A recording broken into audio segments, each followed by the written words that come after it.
அதெல்லாம் எங்கேருந்து வந்தது? அவர் கலெக்ட் பண்றாரு. அவர் வந்து ஒரு ஹப். கடத்துறவங்க இவர்கிட்ட கொண்டு வந்து கொடுத்துறாங்க. அவங்களுக்கு உடனே பணம் வேணும். இது எங்கேயோ போய் நியூயார்க்ல இருந்து மெக்சிகோ போய், மெக்சிகோல இருந்து ஆஸ்திரேலியாக்கோ நியூசிலாந்துக்கோ போயிட்டு வர பணத்தை விடுறதுக்கு அவங்க காத்துட்டு இருக்க மாட்டாங்க.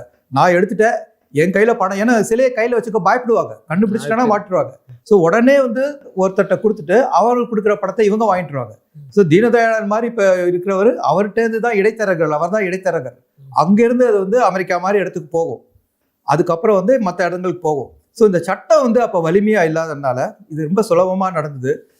இந்த கவர்மெண்ட் பண்ண வேண்டியது சட்டத்தை இன்னும் ஸ்ட்ராங் ஆக்கணும். ரெண்டாவது, அவங்க மனுஷங்களுக்கு இது நம்மளுடைய பொக்கிஷம், இது நம்ம வந்து திருட விடக்கூடாது.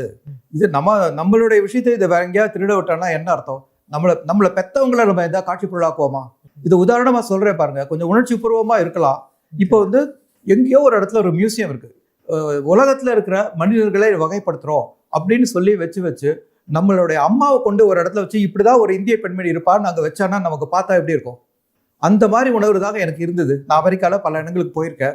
மியூசியத்துக்கு போனபோது அங்கே ஒரு முருகன் சிலையை பார்த்தபோது, இந்த முருகன் சிலை கோவிலில் இருக்க வேண்டியது இங்கே வந்து ஒரு கூண்டுக்குள்ள வச்சு அதை வந்து எல்லாரும் வேடிக்கை பார்க்குறாங்களே அப்படின்னு பார்த்து நமக்கு எப்படி இருக்கும்? இது நம்ம கடவுள். ஆச்சி மசாலா. எந்த சமையலும் ருசி தேடும் ரகசியம். 20 ரூபாய்.